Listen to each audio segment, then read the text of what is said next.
Hello everybody and welcome back to the Crafty Crew podcast. My name is Kinger. I'm joined as always by Mark. Good afternoon. By Nally. Well. And by Walshy. Good evening. Lads, when I'm editing these together after we record these, there's always... It's like you leave too much of a gap after I say your names. Are you trying to fuck me up, or is it just a banter thing? No, you see what happens, Kinger, is that sound travels slower than light. So we see you stop talking, but we still hear you. So it takes a few seconds for us to respond, and then obviously it takes you a second to hear that response. And I think if you listen to any other podcast that's done over video in the last year, you'll notice the same thing. They don't even edit it out. Like, you're just too finicky with things. I do it specifically to piss you off, yeah. I know you do. Yeah. I do it mainly because I'm trying to think of something clever and funny and never have one. Besides, the doctor is in that time. That's 1 out of 10, isn't it, Walshy? Hey, I'll take it. It's nice. You do have a week to prepare for the podcast. I can't believe you can't think of anything in a week. Well, realistically, we've had about 4 weeks to come up for this podcast, so you know, which makes it even sound worse. So you know. Okay, well, look, getting us back on track this week, it's Black IPAs, as kind of is becoming a trend on this podcast. New territory for me. I've never had a Black IPA before. Nally, you picked them this week, correct? Yeah, pretty sure anyway. So this week we've the Kinnegar Brewery Black Bucket Black Rye IPA, and then Thornbridge Brewery's Wild Raven Black IPA. So Black IPAs are kind of a unique thing. They're new enough. They were only around since about 1994, roughly. 1990, 1994, depending on which you ask. But basically, what they are is they're kind of a mashup of like a stout and an IPA. And I know that sounds mental, Kinger, because you're always giving out about your stouts and everything. Just relax for a minute, take a breath, it's okay. These are good things. So what it is they take your basic grain bill like you would for normal IPA, and they add in extra like specialty grains or specialty malts, so they get in like caramel malts and more roasted malts that you'd use for a stout, and that gives it that black colour. That's what gives it the black colour. And then after that, they're hopped the same as IPAs. So these tend to be quite hop heavy, so you're going to get a big burst of hop aroma when you open them up and that. And then with the flavour, it's a little strange because they're a little bit kind of roasty at the back end, which you're not expecting from an IPA. But it's not overpowering. It's not full on stout grain bill essentially, but it's it's an IPA with a couple of those roasted malts in there to give it that colour and that kind of more caramel kind of flavour. So one of the stories I heard behind how they came to be is it's a bit mad. There's some lad in, I think it's Vermont, in around 1990, 1994, I can't remember. Years are difficult, but it's around then. Basically, this dude was going through a divorce, and he wanted to brew a beer that kind of captured his feelings at the time. So what he did was he said, how do I get something really black, really dark, and really bitter? I suppose that's, if that's what he's going through, that's what he's going through. But that's what he did, and he came up with this Black IPAs. And that's one of the it's the best story I've heard anyway for where they come from. There is another thing, it's some document from like 1880 something. And it's basically Burton's Brewery in England were making lots of really good IPAs at the time, and they were noted for them because they travelled so well to different countries and they weren't spoiling or anything like that. And in one of the brewer's notes in that, they actually talk about a black pale ale, and they say how it was very similar to a normal pale ale apart from the looks and everything like that. So it could actually go back that far, not as a particular style, but just as something that had been done before. And maybe isn't as modern as people like to think. But, that could be misinterpretation of it as well. It was written in 18 something, so God knows how proud they were writing it. As I was looking them up, and I know them as, Black IPAs. That's all I've known them by because they're not overly common. But what I found out is people actually can't decide on what to call them. Is it a Black IPA? Is it an American Black Ale, an India Black Ale, or a Cascadian dark ale? Yeah, and it's a good point, Walshy, because it's a bit of an oxymoron, really, when you think about it, because you're calling it a black IPA, so it's a black India Pale Ale. So you're calling it black and pale at the same time, so it's a bit weird. Oh, yeah. But just to jump on the Cascadian Dark Ale that you said there. Michael Jackson said it doesn't matter if you're black or white, so don't be getting on it for that now. Come on. That's a good one. Ugh, yeah. Yeah, so to jump on Walshy's point, Cascadian Dark Ale is one name for them. And a reason they're called Cascadian Dark Ales is that the hops that can be used in them, a lot of the time it comes from Cascadia, which is like a bioregion. Okay, so a bioregion is just a place where the biological kind of outlay is fairly similar. And the Cascadian region is beside the Cascadia Mountains. So I think these days we all know somebody in Canada or America. A lot of those people are in Vancouver, some in California.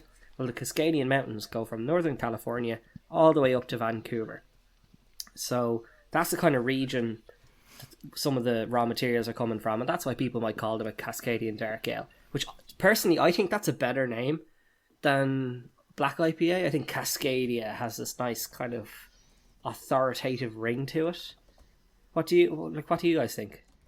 Yeah, I like the name, but Black IPA just sounds easier to say.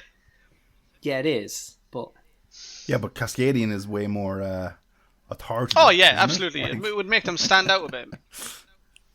Yeah, I mean, it sounds great. It sounds great and all that, but wait till you pour it out. It's pretty self-explanatory at that point. Yeah. Very, very, very.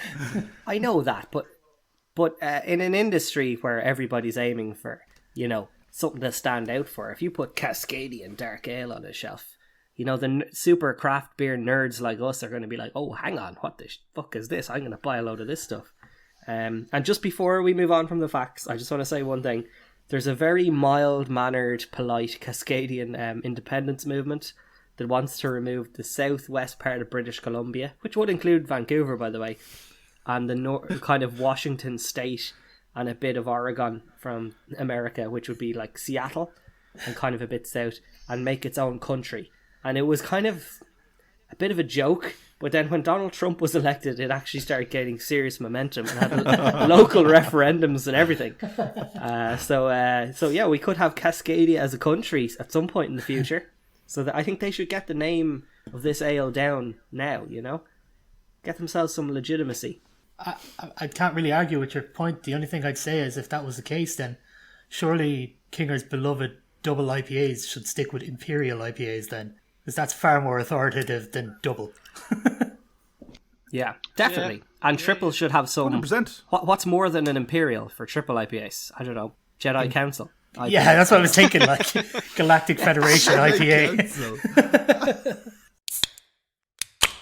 Okay, well, I'm going to hold my hands up and say that I didn't do any research for this week, and I don't have a fact, so apologies to my colleagues. But Kinger. Boo. That just means that we can get on to drinking these beers sooner. So, Nally, do you want to tell us where we're going first? Yeah, so I figured we'd start closer to home. We'll go with the Kinnegar Black Bucket. Black Bucket. Okay. It's a black rye IPA, and it's 6.5%. So yeah, let's give it a go. Mark, do you want to? You're a whore for the can designs. Do you want to talk us through this one? I really want to talk about this, okay? Because Kinnegar have this lovely format theme. What would you call a font of pictures? Like a graphic style. Theme. Sorry, a graphic style. A theme. That's what I mean. A graphic theme. Yeah. So they have a lovely graphic theme. So I don't know, people might be familiar with their Thumper or their double IPA or their Big Bunny IPA. But like they kind of have like rural Ireland kind of vibes, rabbits or foxes or just one with a tractor. And my favourite one is Rust Bucket Rye IPA. This is also a rye IPA, but Rust Bucket has a little Labrador driving a plane or flying a plane. It's very cute. It's mad looking. It is. It's pretty funny. Like you gotta enjoy it. This of a cat in a bin, like it's grand. It's a cat in a black bin. It's not even a black wheelie bin, which everyone in Ireland has a black wheelie bin. And can I ask you a question? Why did you decipher that as a cat? Because I thought it was a dog. See, me too, I thought fox. You saw a fox? Yeah. Maybe it is a fox. If it's a fox, it makes it more interesting, because I was about to berate it for being just a cat in a bin. I'd also say off a little bit. I'd also say it's probably a bucket, considering it's called Black Bucket, not Black Bin. Yeah, That's very true. Could be onto something there, Nally. But to be like to stick with the theme of the dog flying the plane, I thought it was the same dog. Yeah, maybe, yeah. Who was just in a bucket this It's time. no, it's definitely not That's the what I same thought. dog, because the dog is like a No? Labrador, like a goldeny color. This is way darker. All right, I'm about to So- retract some of my. I was lining up there for a fucking torrent of abuse. Kinniger. They were a brewery I really enjoyed, but yeah, no. So it's a fox in a bucket. Okay, so yeah, it's grand, but it's still probably one of my least favorite, because it's not something like the Massey Ferguson going down a road that elicit, or like a rabbit in a field, or like a dog flying a plane that elicits a emotional reaction to my childhood. But it's grand. It's grand. Just for the listeners then, if they do know officially what that animal is, let us know, because then that means we can get some bragging rights going between us, which is always good fun. Dog, cat, clarity fox. would be nice. I mean, do you know what I mean? If it's a dragon or something, that'd be pretty cool. It's not a dragon. Dragon? No, it's definitely not a dragon. Yeah, why not? It's not a dragon. Hey, look. I never mentioned at the top of the episode as well. I usually would mention, like, name check kind of an established beer of the style that we're trying this week or each week, but we couldn't think of one, so we decided that whatever beer this week gets the highest rating becomes the official Crafty Crew most recognized Black IPA, which I think is only fair. Yeah, and therefore the most recognized Black IPA in the world. Let's just clarify. In the whole world. Absolutely, Yeah. absolutely. Yeah. Of course. Okay, look, I've poured this and now I've lost any kind of head that was on there, and it was quite a head, which I really enjoyed. It looked like an old kind of Sturdy enough. an old porter. I think that might be glass related, because myself, Walshy, and Nally have all poured into tulip style glasses, and we're getting. And it kept the head. Yeah, we're Yeah, keeping yeah, the perfect. head. So, which is kind of an IPA thing, because IPAs are meant to be served in tulips, as opposed to people can't see, but Kinger's in a standard kind of slightly thinner at the bottom, slightly thicker at the top. Yeah. Pint glass. So yeah, It's black. Like starting off, it's black, plain and simple. It's not like breaking any rules there. Early doors. So, Yeah. Nally, what you were saying earlier on, that's probably how they got their name. Now, Possibly, man. Possibly, yeah. there's one for you. I'm getting quite a portery smell off of it. Now, it could be a bit of luck knows. I do very, I don't know, limited nearly the smell of it for me. I can taste. I don't know if this sounds like an insane man talking, but I can kind of smell the rye taste.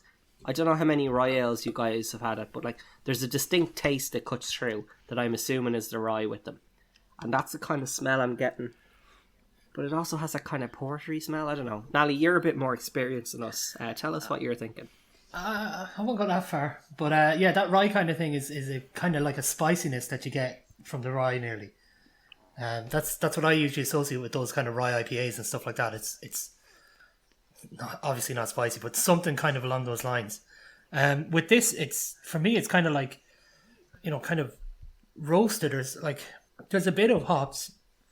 It's not over the top though, but there is a bit of something there, like more so than with your regular stouts or porters.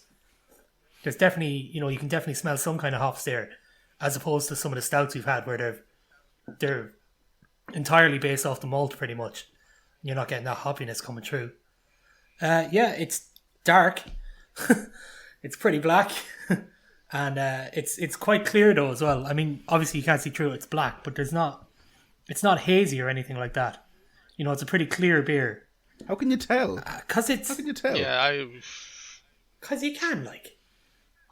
Of course you can tell. Alright, now I think you're just... Now I No, definitely no, know you're full of I shit. swear to God. Look, when you're pouring I it, can't see through it. Like but it's when you're pouring it out of a it's like can, looking into my head. when you're pouring it out of a can, it's still quite clear. Whereas if you're pouring some of those like Nipas and stuff out of a can, they look like juice. This is still quite clear when you're pouring it out of a can. I kind of get what you're saying. Yeah, there's no suspended particles. Like it's just Yeah. a liquid. Yeah, Ooh, exactly. Yeah. Science, Yeah. man. See? And Nally's gone for the USP definition of clear there, where I think Kinger and Walshy have gone for the colourless definition of people who don't know what the USP is.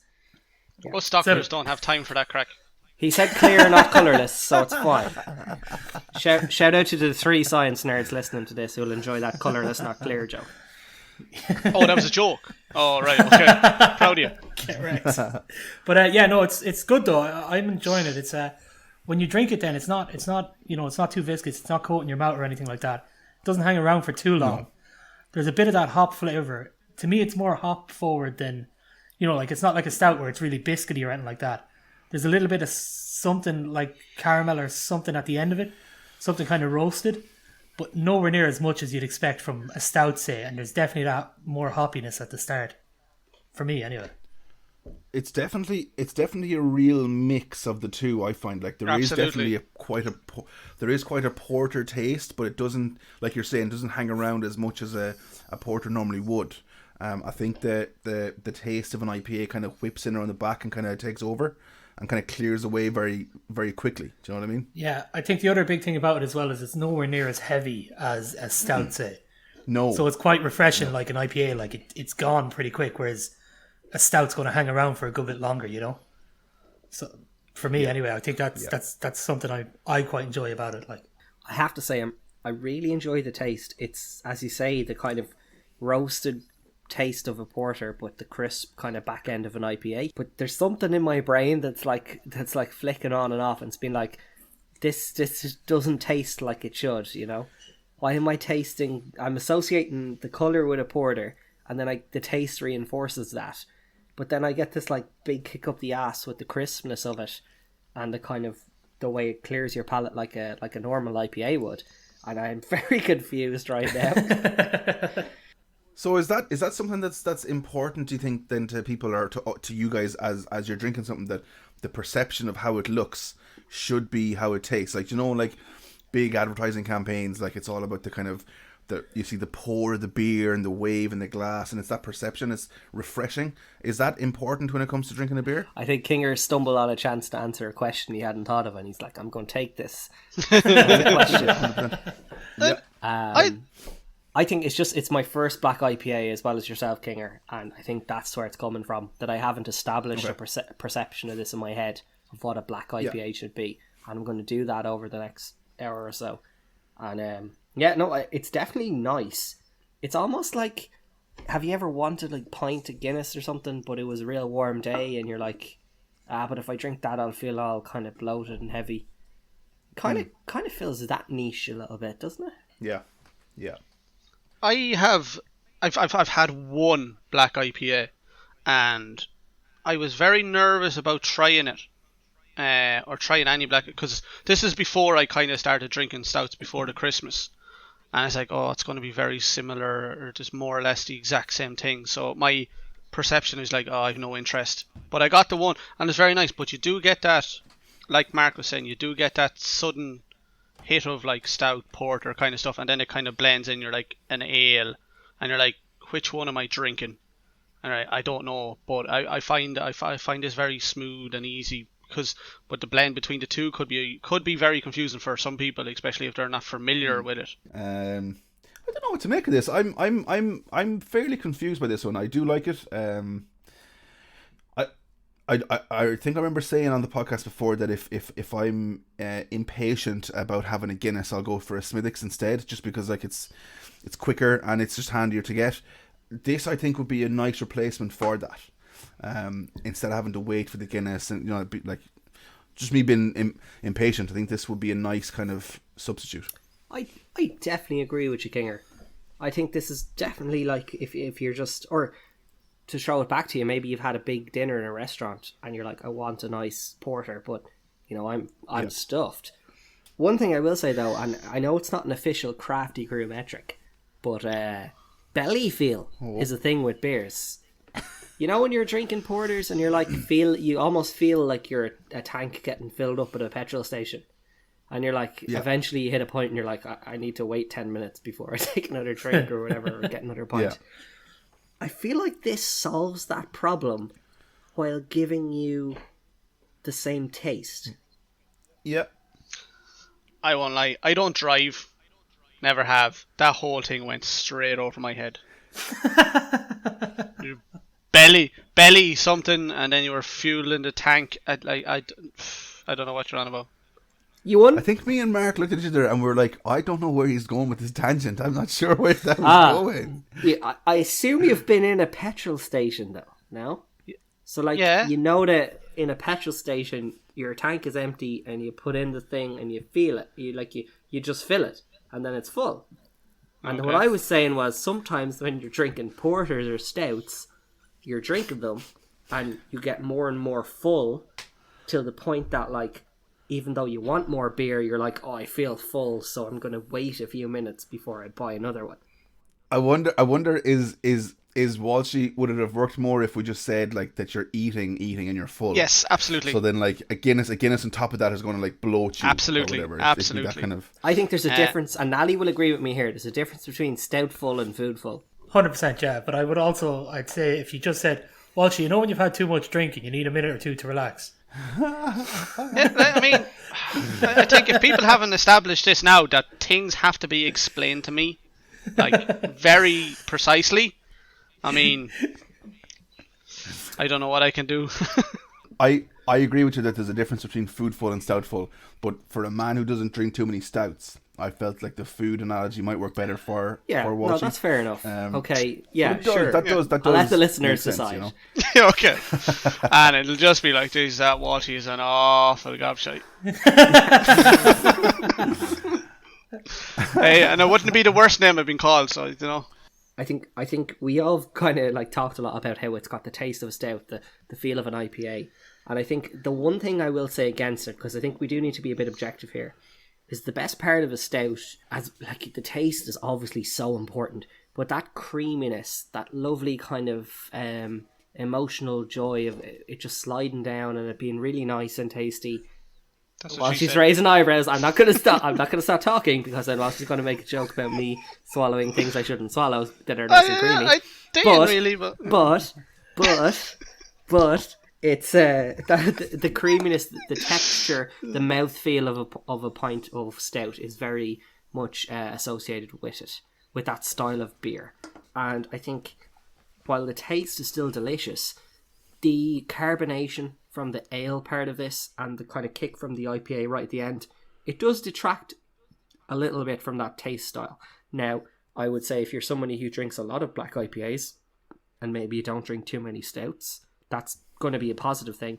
But I think in general the population are going to drink more stouts than black IPAs. Yeah, the only thing I suppose to counter on that is, you know, half of it is stout, yeah, fine, but the other half of it is IPA. The whole point of it is it's supposed to be that kind of crispness and that carbonation there. You know, and that's kind of what, like we were saying earlier, where it doesn't coat them out. It's probably from that carbonation taking it away, which to me is kind of one of the pluses for it. I like that it's that kind of crisp style. You know, we were saying, like, instead of having a Guinness in the summer because it might be too warm and not as refreshing, I think that carbonation you're talking about is what could lend itself to maybe fitting in there and still having that kind of stout flavour profile, but being that bit crisper with that bit more hoppiness and stuff, not coating them out as much. For me, anyway, I think that's a plus for it rather than taking it away. Yeah, no, fair point. Now, there could be an obvious answer to this, so bear with me. Do you think for someone that normally drinks like standard pale ales or Citra pale ales or anything like this, and is maybe interested in trying stouts, that this is a good gateway into that, because it has that initial taste of a stout, but it still has the pale ale and then slowly progress into it? So I've been keeping count of this, Walshy. This is the third time I'm going to say it. That's actually a great point from Walshy. I really, really heavily... He's up to 3 now, times where I really agree with him. Yeah, because you've got that lovely roasted, kind of slightly caramel taste there, okay? But it's such a good point, because if you're somebody who doesn't really like stouts or doesn't really want to, or doesn't really know if they're going to like them, but you know you like IPAs or ales of any sort, this is a great one, because you're going to get the same mouthfeel, the same crispness as an ale, and the taste will just be a bit different, which, to be honest, every IPA tastes a bit different. You've got citras, amber, ales, whatever. Like, ales taste different, so this is just a different tasting ale from somebody of that mindset. You know, so I think that's a fantastic shout. Hey, look, I try my best. Wait till Nally slams you on it, though. Oh, absolutely. He's going to tell us how wrong we are. Boys, I love At least your my opinion confidence of me. was high for a minute. I'm not going to take it off. It's fair. It's probably a good shout for some people. I think though the only thing I'd say is if it's a stout, like, just to go back to what you had said a minute ago, Mark, it's missing that creaminess of a stout. So maybe it is a decent in between, but it's not a stout. Like, I mean, it's still more IPA than it is stout by far. Oh yeah, of course. Yeah, so it is a good in Swing us between. around, though. Yeah, no, definitely. And can I just swing us around and say, we've kind of talked an awful lot about this IPA as being, it's like an IPA like this, or it's like a stout like this. I think we need to consider it as a black IPA. And I know that's going to be... It's an IPA, yeah. But it's a black IPA. It's its own style. And I think for like myself and you, Kinger, this is our first one. We're kind of... This is now the kind of thing we'll compare all black IPAs against. But as just in general, of the aroma being fairly subtle but pleasant, the mouthfeel being nice and crisp without being, it's not watery, it's not slick. It's nice. It's not super dry either. It's got a very pleasant taste because it's got that roasted caramelly kind of vibe through it. I think we should head on to rating this, but at the same time, bear in mind this has been a debate about styles more than a debate about this beer, which is quite a nice beer. I think we'll all probably agree on that, and the ratings will reflect it. So as always, the Crafty Crew rating system starts at an unbearable booze. Just beer, Brutiful, which I think Brutiful is our probably most popular rating on the podcast so far, and finally the much coveted unbeerleavable rating. So I'll start this one off because this is a slamming down on a Brutiful for me. I think it's there's nothing I haven't got much negatives to say about this. Like, anything that I'm thinking about it is positive. It tastes nice, it smells great, it's black, it's a black IPA, and it's, if I'm not really in the humour or patient enough to wait for a stout like a Guinness, that makes a perfect substitute for me. So I'd say Brutiful. Like the second man at an orgy, Kinger, I'm coming in behind you. Wow. This God. This is a lovely beer. It's got a nice roasted taste, hints of caramel, a nice crispness on the back end, a nice kind of ale finish.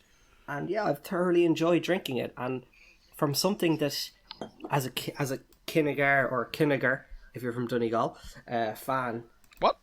who's tried all of their, well, not all of their, but almost all of their beers up to now, and a lot of them in the last couple of weeks, I'll definitely be buying this again, which I'm really pleasantly surprised about. So yeah, Brutiful from me. No, I can't disagree with that at all.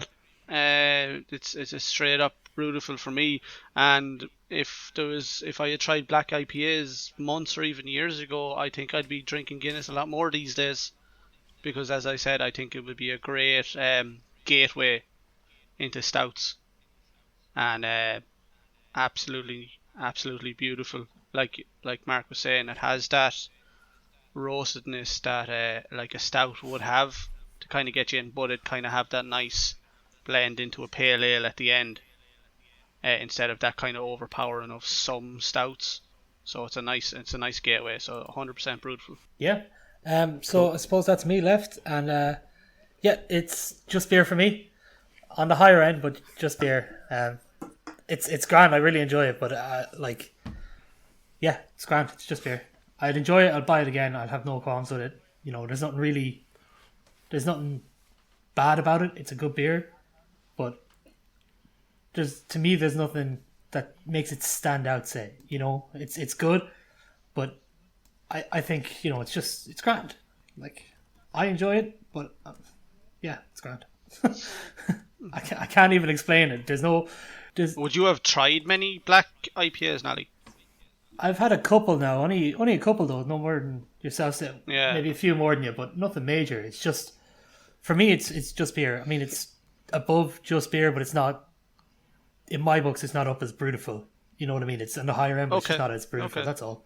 And I think, Nally, that's a fair point. Like, maybe we'll try this next one, and if we thought it's a lot nicer, we might end up thinking, oh, well, actually, Black Bucket's, just beer for us.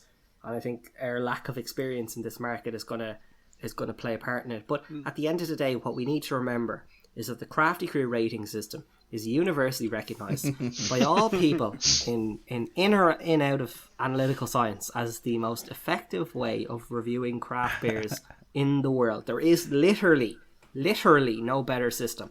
So Nally will concede that based on the system, Brutiful is the correct rating for this beer. I feel like to give it anything other based on the system would be an absolute tragedy.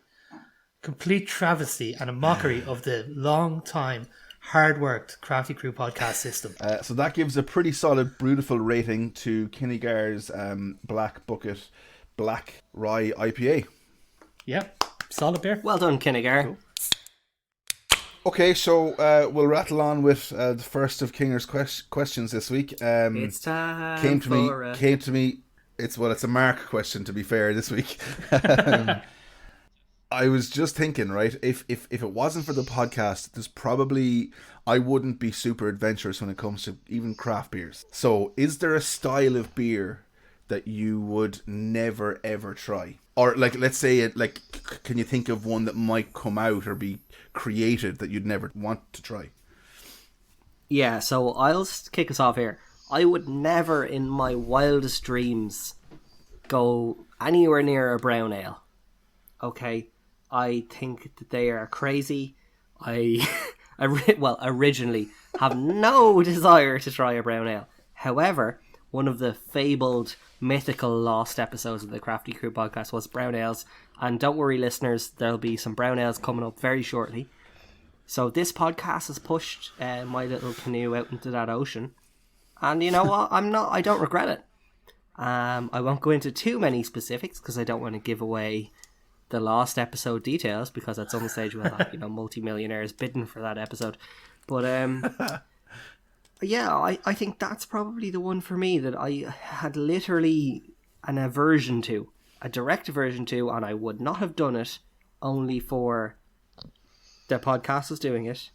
And yeah, there's loads of others that I probably wouldn't have tried anyway, but that's the most extreme for me.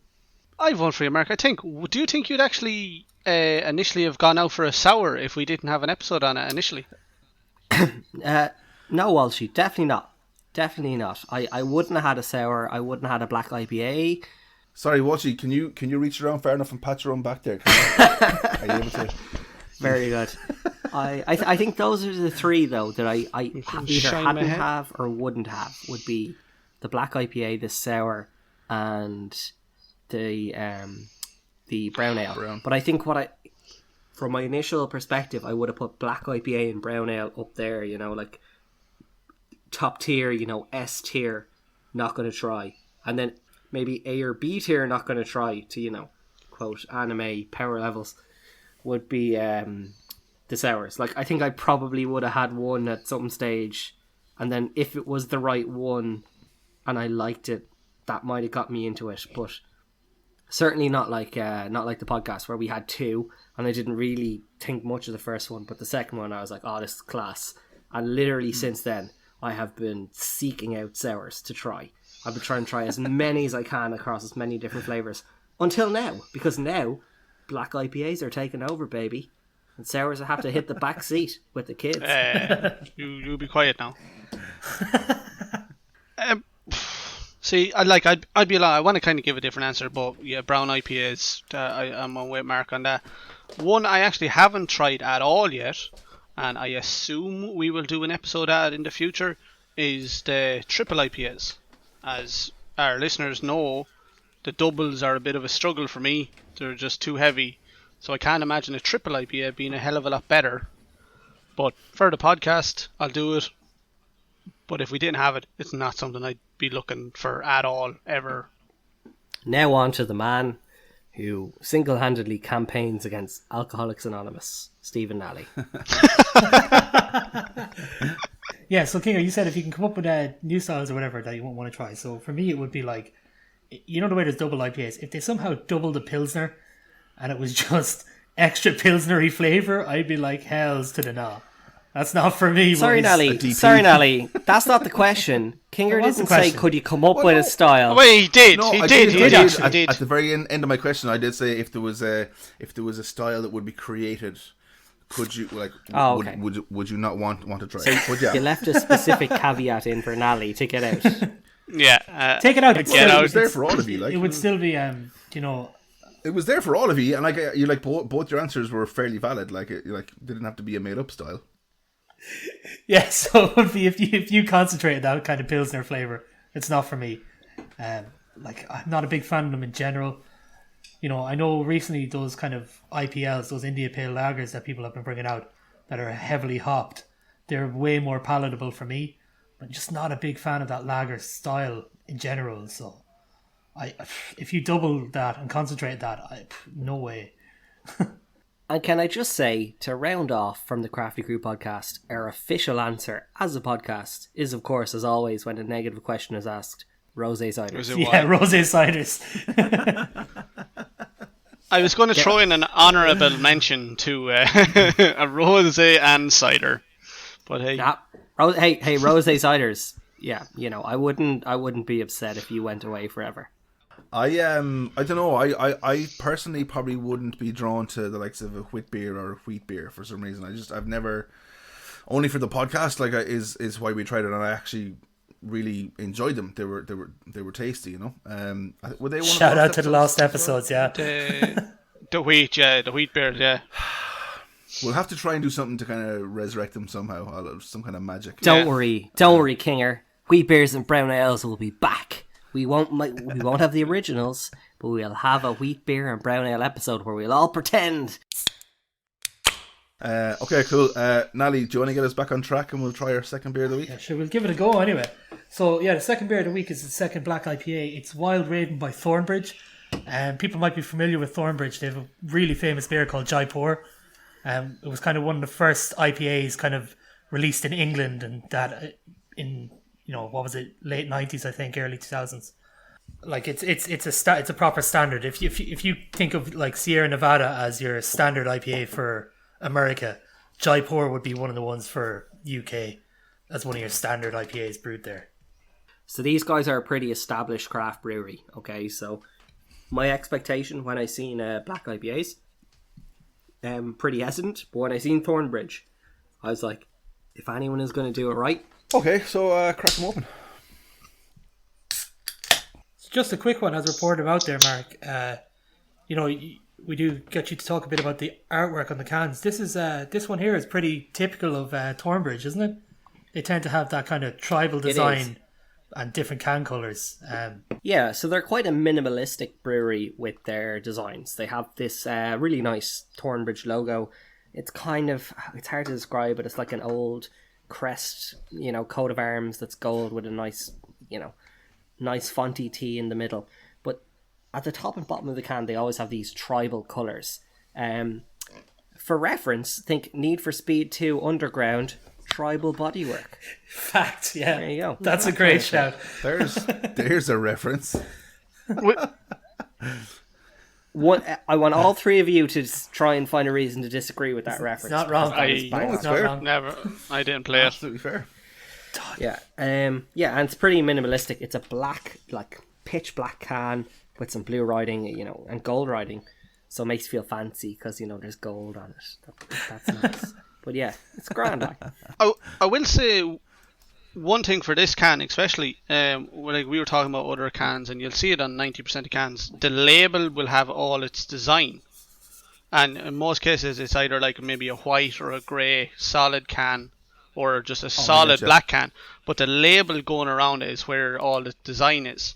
And on this one, it's it's a fairly straightforward label with the name, like you said, the coat of arms, the top of it. But the actual can itself has some top quality designs that I actually really appreciate. And then the actual kind of the open part of it, the top of the can, is kind of like a goldy colour. And then you have the black, and then the lines of that tribal like the boys were talking about, is kind of gold lining, which is really cool. Yeah, and just to build on Walshy's point, it's really cool. The bottom is silver and the top is gold. So they've obviously I just realised that now while she was talking about it. But like that's quite cool. Like, I mean, have they either they're chop shopping cans together, which means they're super cheap, or else they're super futuristic with their designs.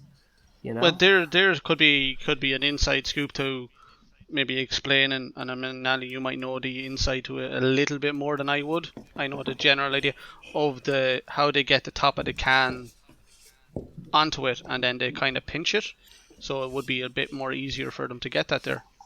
Yeah, so I think this one's a bit more hoppy than the last one. It's definitely more.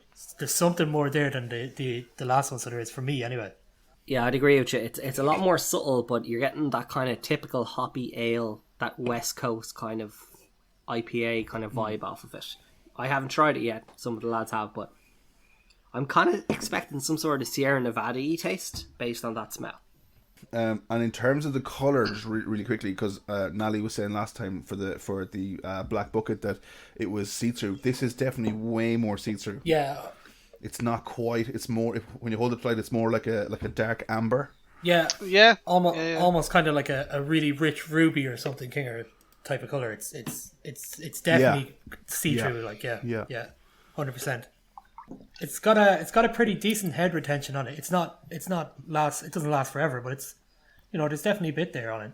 Keeps it there. Yeah, so the mouthfeel of this for me, it loses a bit of crispness that the Kinnegar had. And what it gains by just losing the crispness, it's a lot. It's a lot of enjoyment that it gains by that. It also has a much more caramelly taste. Like, it's kind of like almost a straight caramel flavour for me. Yeah. And I have to say, like, it's a very impressive attempt. It's a very impressive beer. It's definitely not quite as stouty. It's less kind of, it's way more closer to the IPA style as opposed to Black Bucket, I think. And it's not, given our last conversation about Black Bucket, this wouldn't be a gateway into stouts for someone who's an IPA fan. You know what I mean? yeah. Yeah, I think this is definitely more hoppy for me anyway. It hits that IPA style more. It's not a hoppy stout. It's a black IPA. You know what I mean? It's a stout IPA is the main part of it in this one. Yeah. I like it. I think it's quite refreshing. It's quite crisp. It's a bit heavier than the Kinnegar Black Bucket sodas. Just a little bit, not too much. But like in mouthfeel, it kind of lingers that little bit longer. And I think that's the hops just sticking around, which I personally kind of enjoy, I'm the same as you, Nally. Would you say that, like, hops sticking around, or that little extra bit of the caramel taste before the IPA kick takes it away, that really just hammers home the flavour? And it's a good flavour that this beer has. Yeah, I'd agree with you completely. I think it's it gives you that kind of the caramelly kind of roasted notes at the start, and then because that hop flavour hangs around that bit longer in it, it's easier to tell that this is an IPA with just the carafa malt in it, not a stout with extra hops. If you know what I mean, like it to me, it makes it that bit easier. I quite enjoy this one now. Yeah, let's not give too much away, but yeah, both of these as well come in at a hefty, 6.6 and 6.5%. So pretty decent on the ABV there, style, Yeah. That's double IPA territory, So a couple of these you're gonna feel it. So yeah. That said, though, I feel like I could drink these over the course of a night. I don't feel like I'd be. Maybe it's just deceptive. I don't feel like I'd be on my head after 3 or 4 of them. I don't know for sure, right? But for me, I definitely agree with you. But I think why I think they're drinkable is that the taste makes you think you should be drinking a stout, and because you're not, you're drinking an ale. Your brain is kind of tricked into, realizing that it's not that thick. That's kind of what I think about them. Yeah. Yeah. Okay. I think the other thing that it could be, Kinger, is, with, like we said there on our double IPA episode, people tend to be going for that kind of, New England style IPA, which is that kind of hazy, kind of heavier IPAs. And these, well, the 2 that we've had here, these black IPAs, are quite light, so they are really. They kind of remind me more of like an old school West Coast IPA, like almost like Sierra Nevada, like you were mentioning there earlier, Mark. They're kind of more that kind of flavor profile and that kind of lightness, as opposed to some of the newer ones, which are, full of like the Citra hops and Amarillo and things like that. They're not as fruity. It's more that old school, like piney floral kind of flavor. Okay, guys, I'm gonna kick this towards the ratings, and maybe this rating I'm gonna give is a little bit skewed by the fact that this is only my second black IPA. But this beer has a very pleasant aroma. It has a very satisfying mouthfeel. It loses a bit of crispness that the Kinnegar had, and for me it has just the right amount of crispness to taste ratio that I want. It's got a delicious roasted taste. It's a nice, warm, inviting colour, and I have thoroughly enjoyed this, and I cannot wait to go out and buy some more of it en masse. I'm going to give this an unbelievable rating. Hello. Damn. I genuinely, this is up there with any of the kind of, any beers I consider, like, I cannot wait to try that beer, to drink that can, to drink that bottle, to sit down and exclude the rest of life and enjoy that beer. This is like forcing its way into that realm. Well, Kinger, where are you with this? Funny enough, I'm coming in behind Mark on this one. Well, hey! I wanted to give it an unbelievable rating, but while I do like it, and I agree with everything you said, I feel like the taste hangs around in my mouth just a little bit too much. I don't know how that can make it better or worse by not having that. I wouldn't be over the moon about the taste. I do like it. I think it's pleasant, but I wouldn't be like, kicking the door down to get the next can of it. But it is quite nice. But I would say it's beautiful for me for that reason. So, I do want it to be unbelievable. It's a weird feeling, but I'm gonna just come down. I'm gonna ease back a little bit and say beautiful. Yeah, that's fair enough, man. Nally, what do you think? That's fair enough, man. And I think this one, the kind of flavour of it, I don't know if you remember on the double IPAs episode where we had the Firestone Walker Double Jack.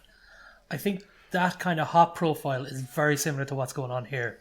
It's that traditional West Coast style. And I remember you, Kinger, at the time were kind of saying how this is not something I'm kind of, overly familiar with, and how, the Firestone Walker was quite a clear double IPA, and you were like, oh, I'm expecting this to be more hazy and more juicy, so it might just be, what I mean? It might just be that kind of thing. It's a personal thing. It's a personal taste thing. I mean, everyone's entitled to it. Even if it's wrong, you're entitled to it. But no, I'll be with you, Kinger. This for me is beautiful. It's not quite up there to unbelievable.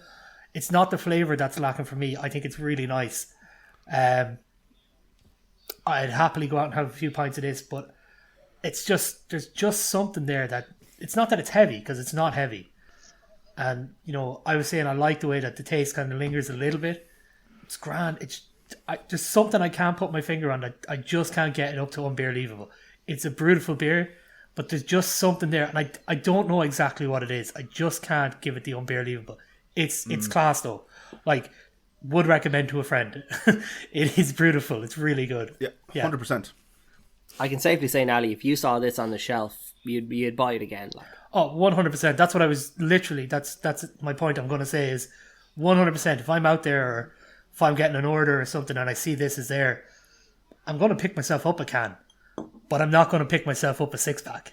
You know what I mean? It's very happy to drink it, and it's class, but just something there that I can't put my finger on, that it just doesn't tip over the edge to beautiful or to unbelievable for me.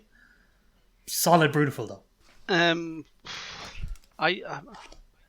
don't know. I much prefer the Kinnegar by a decent margin. Wow, very interesting. Yeah. I don't know. I think bring us through it. Yeah, I don't know. I just think there's a lot more to the Kinnegar.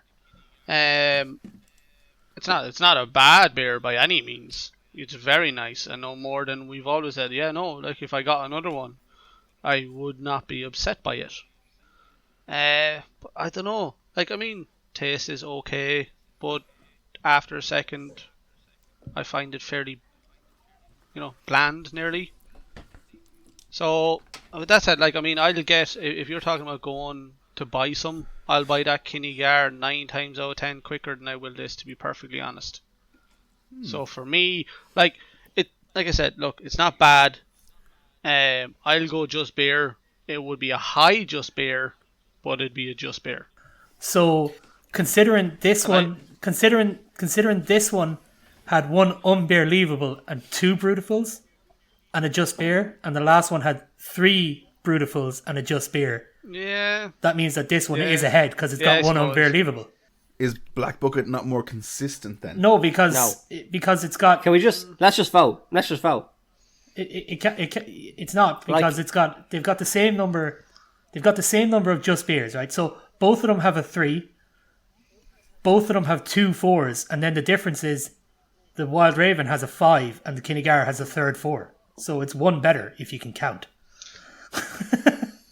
Like, if I was to pick, I would say the Kinnegar would be better, but going off the metric and the way we've read it, the Wild Raven is kind of our personal standout.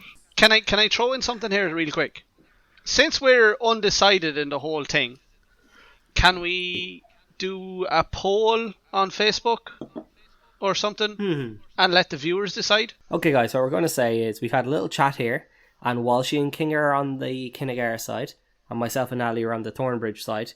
We're going to go down with the Crafty Crew rating system, okay? And that is determining that our official Crafty Crew podcast Black IPA standard would be Wild Raven Thornbridge. But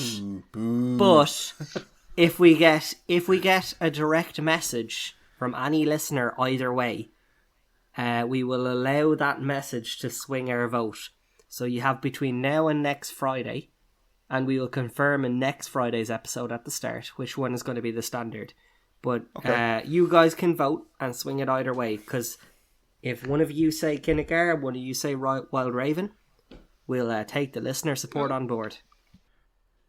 Nally doesn't look happy about that one. No, it's a great idea. I just wonder what happened to the Crafty Crew to dictatorship that was the rating system.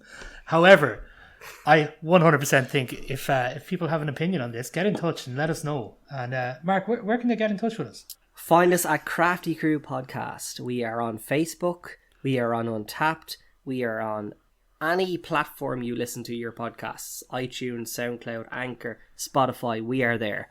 We're sticking them up on Facebook every Friday, for God's sakes. Have a click and have a listen. You can also email us directly if you type in craftycrewpodcast@gmail.com and send us a question on any of those platforms. When you do, we will, if you want a question for the podcast, we'll answer it on here. We'll let you know when it's coming out. If you have an opinion about any of our beers, we'd love to hear it and have a discussion about like why you're wrong and why we're right, you know? Okay, well look, just a very quick wrap up then for Thornbridge's Wild Raven. It's a beautiful rating from the Crafty Crew podcast. Okay lads, in our third installment of pitting you three against each other and seeing your competitive nature coming out. Kinger, boo. I'm not competitive, you're competitive. It hasn't been good for the edit, I'm not going to lie. It's made my life like 10 times worse when it comes to the edit, right? Okay, I'm fine. So, I'm okay with it then. I want to be involved in one. I'm shit at quizzes. I have a list of 21 beers in front of me. Some established, some beers that we've had in the podcast. Okay, and beside them, I have all of their ABVs. Oh no, it's not happening. So it's a simple game of higher or lower. Oh, okay. We'll just go in order. And don't be googling now. Okay, so we'll just start with Walshy, go Mark, go Nally, Walshy, Mark, Nally. And all you have to say is higher or lower than the previous beer. Oh, okay. You're a sadistic man, I love Kinger.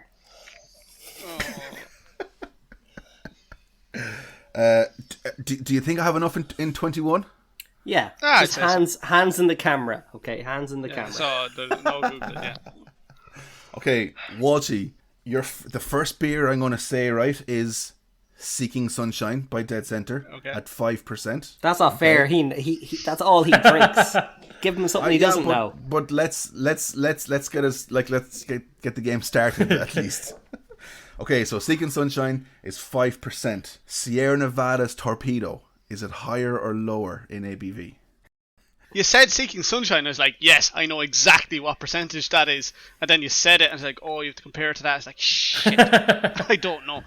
Higher. Hey. Gorgeous, and it is higher. It's 7.2%. Okay. That's I didn't even know what our torpedo was. Like, it could be a pale ale for all I know, and my memory is terrible. Okay, Mark. Green Zebra. Lower. Correct. 4.6%. Yeah. Can't remember. I don't forget the taste of feet in my mouth. I'm now worried I'm not going to have enough beers to see this quiz through. Nally, Brewdog's Elvis Juice. Is it lower or higher than 4.6%? higher. Higher, correct. 6.5%. That's a tough one, though. 6.5. 6.5. Back to you, Walshy.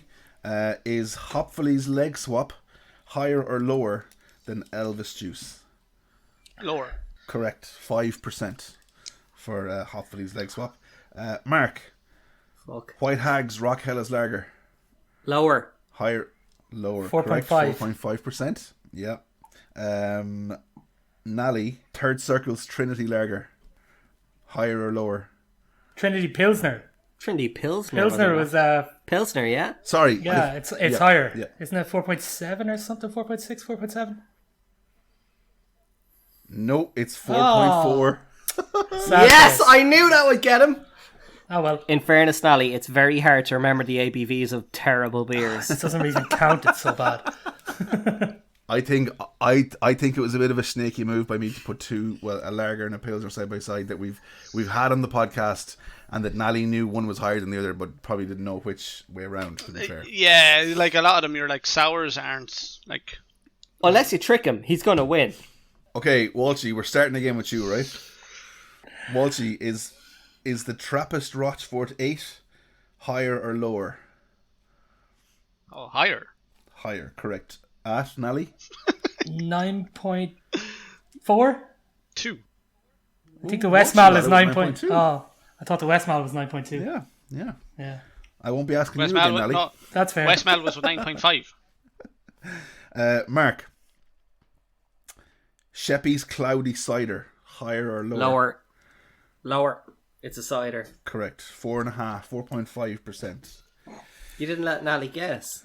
No, he got the last one wrong, and that was his forte as well. I wasn't going back to him. Well, He's done, he's gone. Nally's the passenger now at this stage. Walshy, Wild Beer Company's Millionaire, higher or lower than 4.5%? Higher. Correct. Kinger. By 5.7? 0.2 of a 4.7. percent. Oh, 4.7. Kinger, you On the snake. lads. Oh, That was a good one. Mark, Galway Bay Ale, higher or lower? Red ale. I think this is a trick because red ales are generally lower, so I'm going to say lower. Correct. 4.4%. Oh! Yeah. No! I was celebrating, I can't so I believe was. he got that. I cannot believe he got that. Walshy, Western Herd's Backbeat, wheat beer, I believe. Higher or lower than 4.4%?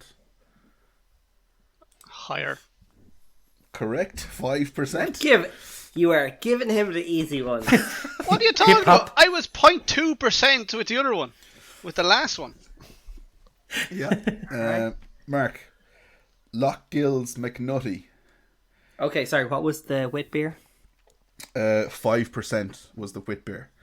So Lochgill's And McNutty. McNutty? That's a tricky one. If 5% was the wit beer, I'm going to say higher. 7%. Correct. Yeah. So, Walshy, back to you, yeah? Dundalk Bay Brewery's non-alcoholic.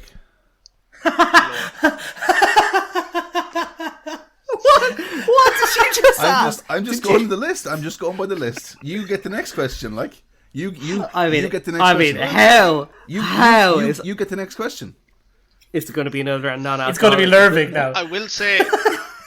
It's Lervig, no worries. Pineapple. I thought about it. I will say that it would be a very Walshy thing to do and go higher. Non-alcoholic. Yeah, no, absolutely higher. Mark, Double Jack. It's higher. It's like 8%. Yeah, 9.5%. Yeah, correct. it's super It's a high. whopper. Walshy, Guinness, Lower. correct. 4.2%. Mark, Bulmers, higher or lower than 4.2%? This is a tricky one. In my head, I have 4.5, so I'm going to have to say higher. He is bang on the money, 4.5%. Well done. Yeah. I was kind of about to 4.8, 4.9. Walshy, your favourite beer we've ever had on this podcast, Craigie's Rosé Cider. Oh, Is it higher? Oh, is it higher? don't let me. Is it higher or lower than 4.5%? Don't let me lose on this. Fucking let me do rosé it. cider. As if Don't you let me do needed, it. as if you needed another reason to hate it. Exactly. Like Yeah. this still traumatizes me. Stop letting them think. We need an answer. What was it? 4.7. 4.5. 5. Higher. It's higher at 5.8%. Yeah. Go on, the boys. Mark was 5. celebrating, by the way. Mark was I thought it celebrating. was lower. I 100% thought it was 4.8%. I thought it might be about 5, to be perfectly honest with you. Mark. Yeah. Smithwick's. Higher Lower. or lower than 5.8%? Lower. Correct. It's like 3.8, is it? 4.5. 4.2? 4.5. Oh. 4.5 as well, yeah. Yeah. Walshy. Siren's Broken Dreams. Higher or lower than 4.5%? Blast from the past. 4 or 5 broke dreams. Shout out to episode 2. Shit. Gut says higher, but I don't think it is. Is that your final answer? I'll Gut says lower. Go lower. 4.5%. I'm sorry, but he just Gut said says higher. And then you go, is that your final answer? Ah, He goes, yeah, no, yeah, I know. Gut I know, says I know. lower. Okay, sorry. Is Sorry. lower your final answer? Yes. You He's dumb wrong. dumb. It's 5.8%. Yeah. Okay, I was literally it was an opposite. My head said higher, my heart said lower, and I went with my heart. I have to say, I'm super relieved because I was about to call out my last beer on the list. And I was Oh, like, really? What was the am last- I going to do here? What was the last one, Kinger? Fox's Rock American IPA. Higher. Oh, shit, It's that would've higher been- than Siren. That would have been. That would have been. What? Is it higher than Siren? No, it's No, it's lower. No. Oh, thank Christ. Walshy would have won. Walshy would have won. The only thing I would say to a lot of them was, like, you had low, like 4.5s, 4.7s, and then the next comparison was like a double IPA. And I'm like, yeah, that's of just course the way, it's higher. That's Yeah. just the You way the know. list fell, Walshy. And, you know, And The 9 only thing times I'll out say, of 10 Walshy- is what it was. only thing I'll say, Walshy, is that I had to guess I had a non-alcoholic, and then you had a beer. So Yeah, yeah, and then and you had then- the beer after it. you had a non-alcoholic and then had a beer after that. Swings and roundabouts. Swings and roundabouts. I won. Okay, let's just leave that. I I won. had the beer, thing is- non-alcoholic. You had non-alcoholic against the beer. So Okay, I'll kill so- you, Kinger. I swear to God, I'll kill you. The winner of this week's quiz on the Crafty Crew podcast is Mark. So Nally is absolutely Well done, raging. Mark. Well done, Mark. Yes! Fair play. What's Come important, at me, bro. Come at me, bro. What's very important is I beat Nally. So Everybody beat Nally. Nally's like scrambled eggs. Everybody's beating him at some point. So that seems like a decent place to call a halt to this week's episode. Next week, lads, we're going for Amber Ales. Yeah, are you excited? I heard they're shite. yeah, I'm super excited, and Nally's only bitter because this is my favourite style of beer, and he's annoyed he lost a quiz on the podcast. When you know what, Nally, stop being so stupid, and you wouldn't lose so often. yeah. Well, like me, look. Even I beat him, and I'm clearly not the Yeah, most baby. clever person on this podcast. So, like, I mean, Nally, if I was you, I'd be embarrassed. You lost to me. Yeah, you lost a All Walshy, be- Nally. Yeah, exactly. I mean, I'm pretty Okay, sure well, we're look, insulting me as well. But Just before you start ribbing on Nally, I will tell everyone that we're having New Belgium's Fat Tire, and we're also having Wylam Shouting at Strangers, which we picked solely for the name. I just love the name Shouting at Strangers. So, yeah, lads, have at Nally there. Hey, Walshy. Me and you just beat Nally in a quiz.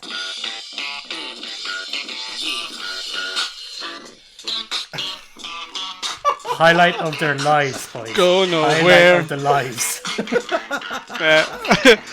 Shut up, you loser. I'm very okay with that. Get back in your box. Get out and walk. It means I'm not in the car with you anymore. So as the lads turn to Nally, I'll wrap us up. So As we I think they're establish almost here, as you're excited on as they were when United drew Granada. Podcast. Europa League, who cares? So it's a goodbye from Mark, goodbye from Nally, and a goodbye from Walshy, and from myself, Kinger. See you next week. Walshy, say nothing. I'm sure Nally heard it as well, so say nothing. You're such a dick.